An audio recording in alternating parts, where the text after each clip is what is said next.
선내에서 발생한 사고가 아니라서 재해 보상을 해줄 수 없다는 통보를 받으셨나요? 승선하지 않았기 때문에 직무 중이 아니라고요? 이 영상 보시면 그 내용이 달라지실 겁니다. 직업 특성상 승선과 직무에 대한 개념은 우리가 생각하는 것보다 훨씬 범위가 넓습니다.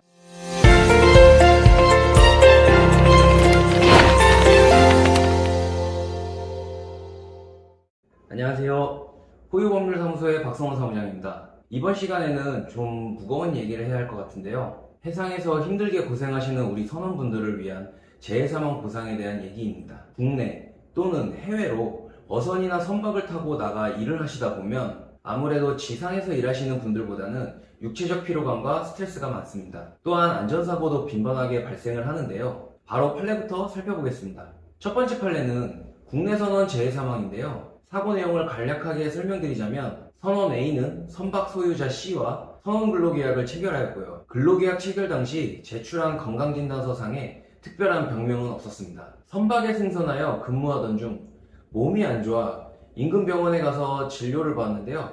담관 암종 진단을 받게 됐습니다. 일신상의 이유로 사직서 제출과 하선 요청을 하였고 이후 병원에서 최종적으로 간의 신경 내분비 암종, 간 속발성 악성 신생물, 뼈의 전이성 신생물 진단을 받고 치료를 받던 중에 사망하셨습니다. 이 사건에 있어 A측 유가족의 주장은 승무 중 병원에서 전이성이 있는 담관 암종 진단을 받고 하선하여 치료를 받던 중 3개월 이내에 사망을 하였기에 직무 외의 사망으로 유족보상과 장제비를 지급해야 한다고 주장하였고 C측에서는 사직서를 내고 하선하였고 이미 선원근로계약도 만기된 상태였기 때문에 승무 중이 아니라고 주장하였습니다. 또한 승선하기 전 이미 발생하였던 질병이기 때문에 유족보상의 대상이 아니라고 주장을 하였고요. 반대로 해양수산청에서는 직무 외의 사망이 맞기 때문에 유족보상과 장제비를 지급하라는 취지의 심사조정 결정을 하였지만 C측에서는 이에 불복하여 심사청구를 하였고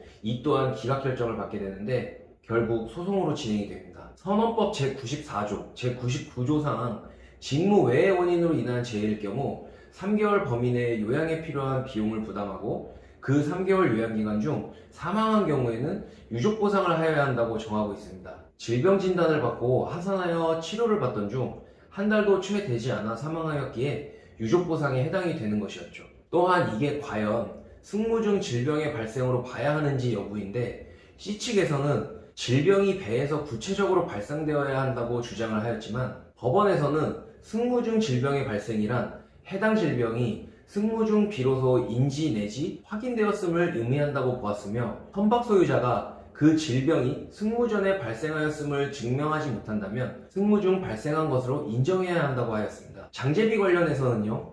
선원이 사망하게 되면 유족에게 장제비를 지급할 의무가 생기는데 C는 A가 사직서를 제출하고 하선하였고 사직서 제출 전 이미 선원근로계약이 만료되었다고 주장을 했습니다. 하지만 법원에서는요. 직무의 질병이 발생하여 3개월 요양기간 중에 사망하였기에 선원이 그 지위를 유지하는지 여부와 무관하게 장제비도 지급해야 하며 선원근로계약이 만료되었다고는 하나 그 이후에도 계속 승선을 하였고 임금 또한 지급하였던 점을 근거로 계약이 묵시적으로 갱신되었다고 보았습니다. 그렇게 해서 법원은 유족보상금으로 승선평균임금 1001분과 장제비로 승선평균임금 121분 해서 약 2억 6천만 원을 지급하라고 주문했습니다. 두 번째로 보여드릴 판례는요.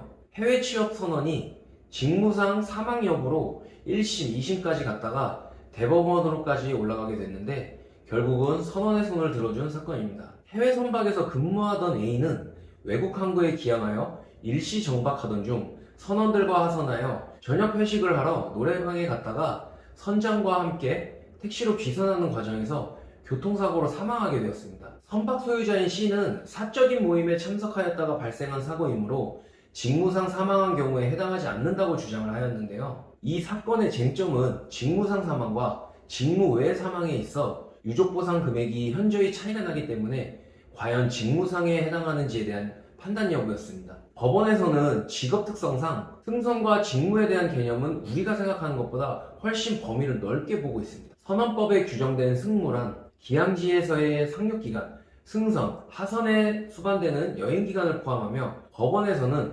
직무란 근로기준법에 규정된 업무보다는 넓은 개념으로서 해양근로의 특수한 성질에 비추어 볼 때 선내에서 이루어지는 일체의 행위 이상으로 선박에 타거나 떠나는 경우, 승선 또는 하선 중인 경우, 자신의 승용차나 대중교통수단을 이용하여 생활의 근거지에서 승선지로 이동하거나 하선지에서 생활의 근거지로 이동하는 경우, 기항지에서 식사, 물품 구입, 통신 등 사회통념상 허용되는 행위를 하는 경우 등등 그 자체는 선원으로서의 고유한 직무에 해당하진 않지만 직무 수행성이 인정된다고 보고 있습니다. 그렇다면 기항지에서 식사를 하고 승선지로 이동 중 사고가 났기 때문에 직무로 볼 수 있겠죠. 또한 이 식사 자리는 단순한 사적 모임이 아니라 회식 자리였으며 그 자리에는 선장과 1등 기관사, 1등 항해사도 함께 있었습니다. 이는 해양 근로로 인한 긴장을 해소하고 노동력을 회복하기 위하여 사회통념상 허용되는 행위를 하다가 발생한 사고이며 선장의 지배관리 하에 있었다고 판단하였습니다. 해서 승선 평균 임금 1,301분과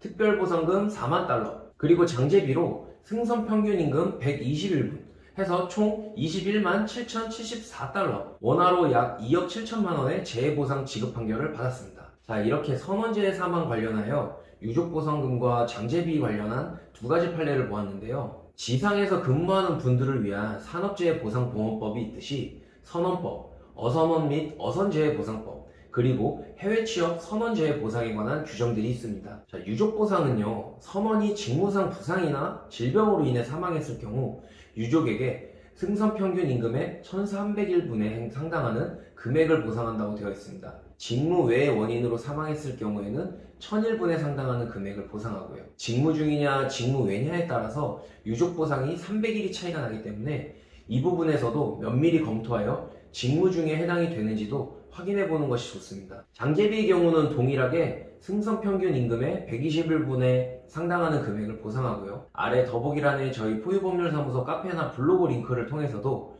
선원재해 보상에 관한 내용들이 있으니 한번 보시면 좋을 것 같습니다. 자, 오늘은 선원재해 사망 보상 관련하여 설명드렸고요. 영상 내용이 도움이 되셨다면 구독과 좋아요 한 번씩 눌러주세요. 감사합니다.